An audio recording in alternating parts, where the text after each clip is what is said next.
Aujourd'hui, il n'existe presque pas de spectacle sans éclairage. La lumière n'est pas un élément tangible, mais elle est présente partout.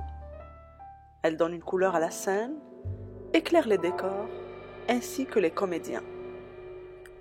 Elle n'est pas juste décorative, elle participe également à la production du sens du spectacle.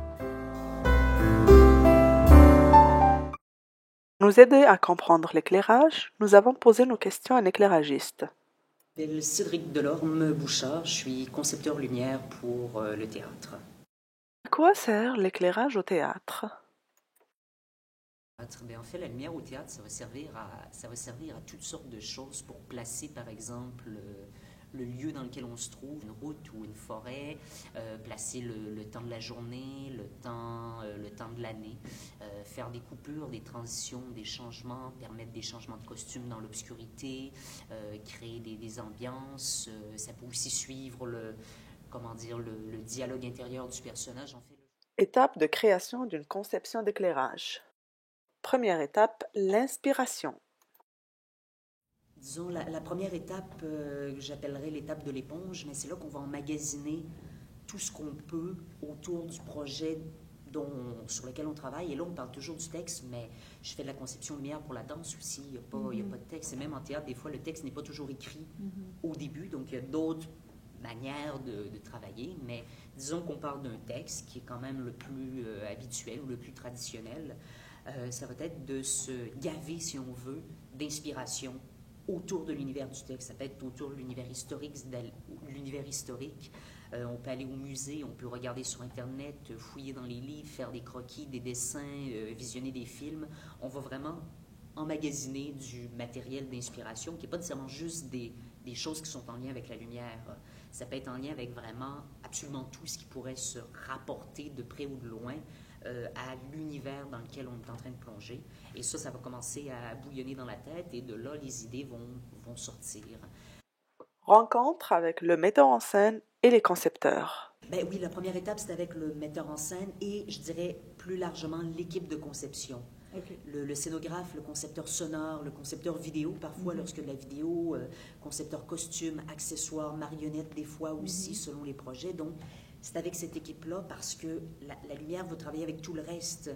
Donc, c'est important d'avoir un bon dialogue avec les autres concepteurs parce qu'on peut très bien décider d'utiliser des couleurs très, très vives, très fortes en éclairage, en lumière. Et peut-être qu'à l'inverse, on va s'assurer que les costumes, eux, soient très pâles pour recevoir toute cette couleur-là. Ou si le décor est très chargé, on va vouloir avoir quelque chose de plus épuré, de plus léger à la lumière. Donc, c'est d'organiser tout ça. Donc, les projets qui réussissent bien, en général, c'est les équipes qui sont soudées, où le discours se fait dans tous les sens. Et le metteur en scène se trouve quand même au centre de ce travail. Donc, on a aussi un discours privilégié qui est avec lui ou avec elle. L'arrivée du décor.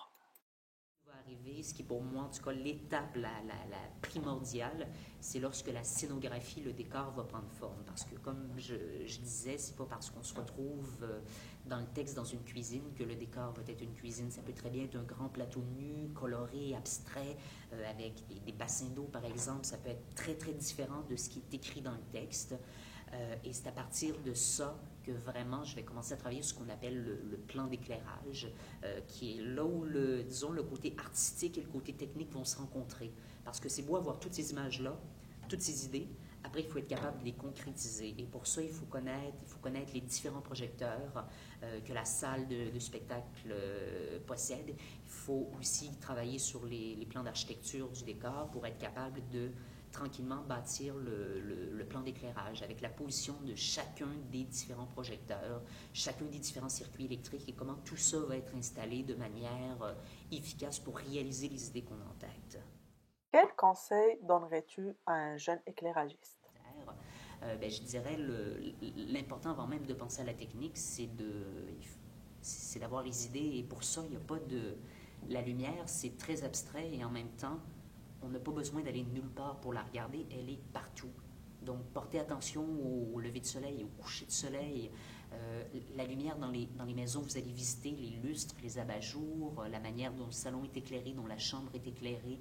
C'est pas toujours de trouver de la belle lumière. Des fois, ce qui est intéressant, c'est la lumière qui est agressantes, là, quand on marche la nuit dans la ville, sur une rue avec des néons, des enseignes, des affiches. C'est pas toujours des lumières agréables et il y a quelque chose d'intéressant là-dedans. Donc, c'est de porter attention à toutes ces choses-là. Et je dirais c'est ça qui constitue peut-être le plus gros bagage d'inspiration possible. On peut en trouver dans des films, dans des livres, mais la vie déjà en elle-même, elle contient tout ça. Okay. Merci. Merci à Cédric, merci à vous. J'espère qu'aujourd'hui vous avez appris quelque chose grâce à cette vidéo. N'hésitez surtout pas à nous écrire et nous laisser vos suggestions dans la section commentaires. Merci, ciao!